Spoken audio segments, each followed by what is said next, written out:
तैयार रहिए। स्टार्ट। अभी निर्धारित। उच्च न्यायालय ने अत्यंत सावधानी पूर्वक पीड़ित लड़की और साथ ही श्रीमती चिंतारानी देब वर्मा के परिसाक्ष्यों और पीड़ित लड़की की चिकित्सा रिपोर्ट तथा अभिलेख पर उपलब्ध अन्य साक्ष्यों की संवीक्षा की है। विराम। अभियोजिका के साक्ष्य से यह पता चलता है कि उसने स्पष्ट रूप से यह कथन किया है कि वह एक चिप्स का पैकेट क्रय करने हेतु अभियुक्त की दुकान पर गई थी, जहां अभियुक्त अपीलार्थी ने उसे अपनी गोद में बिठा लिया और उसके पश्चात अपना हाथ उसके निजी अंग पर रख दिया। विराम। अभियोजिका के परिसाक्ष्य के संबंध में प्रति परीक्षा के दौरान भी कोई संदेह उत्पन्न नहीं हो सका है। विराम। इसके अतिरिक्त पीड़ित लड़की के कथन को मजिस्ट्रेट के समक्ष दंड प्रक्रिया संहिता की धारा 164(4) के अधीन मजिस्ट्रेट के समक्ष लेखबद्ध किए गए उसके कथन से संगत पाया गया है। विराम। न्यायालय के लिए इस बात पर विश्वास करना अत्यंत कठिन है कि एक 8 वर्ष की लड़की अपीलार्थी के विरुद्ध इस प्रकार की कोई मिथ्या कहानी प्रस्तुत करेगी। विराम। अभियोजिका के अनुसार वह स्वयं अभियुक्त की दुकान पर गई थी। विराम।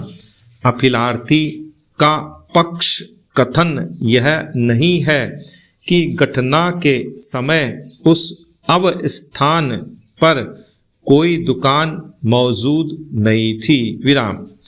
अभिलेख पर भी यह दर्शित करने के लिए कोई सामग्री उपलब्ध नहीं है कि उसके अभिसाक्ष्य का यह भाग असत्य है। विराम।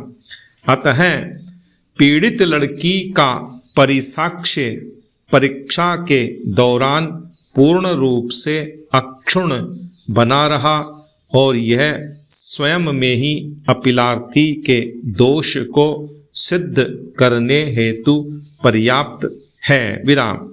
श्रीमती चिंतारानी देब वर्मा ने भी पीड़ित लड़की के कथन की अभिपुष्टि की है कि जब पीड़ित लड़की अपने विद्यालय जा रही थी तो अभियुक्त अपीलार्थी ने पीड़ित लड़की को 2 चॉकलेटों का लालच दिया और उसने उसे अपनी गोद में बिठा लिया तथा अपना हाथ उसके निजी अंग पर रख दिया। विराम। यद्यपि पीड़ित की माता इस घटना की प्रत्यक्षदर्शी साक्षी नहीं है, किंतु वह ऐसी प्रथम व्यक्ति है जिसके समक्ष पीड़ित लड़की ने संपूर्ण घटना को प्रकट किया, क्योंकि वह पीड़ित लड़की की माता है और यह परिस्थिति पूर्णतः प्राकृतिक और सामान्य प्रतीत होती है। विराम। इसके अतिरिक्त यह परिस्थिति न्यायालय को पीड़ित लड़की के कथनों को और अधिक विश्वास के साथ स्वीकार करने हेतु प्रेरित करता है। विराम। घटना के समय पीड़ित लड़की की आयु मात्र 8 वर्ष थी और उससे यह आशा नहीं की जा सकती है कि वह अभियुक्त व्यक्ति के इरादों और उसके द्वारा किए गए कार्य को समझ सकती, और चूंकि अभियुक्त व्यक्ति एक परिपक्व व्यक्ति है और इस कारण से पीड़ित लड़की ने अपनी माता के सिवाय किसी अन्य व्यक्ति के समक्ष इस घटना का उल्लेख नहीं किया। विराम।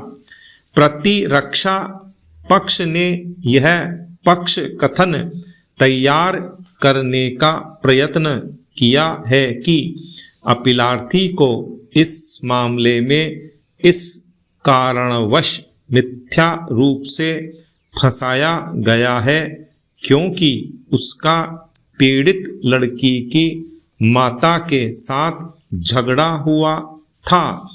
यद्यपि इस झगड़े को साबित करने के लिए कोई विश्वसनीय साक्ष्य प्रस्तुत नहीं किया गया है। विराम। इस बात की कल्पना नहीं की जा सकती है कि कोई माता किसी ऐसे व्यक्ति को जिसके साथ उसका उधार पर कोई घरेलू वस्तु क्रय करने के संबंध में छिटपुट विवाद हुआ था, इस प्रकृति के किसी मामले में मिथ्या रूप से फंसाने का प्रयास करेगी और वह भी अपनी स्वयं की 8 वर्षीय पुत्री के भविष्य को और कल्याण को जोखिम में डालकर। विराम।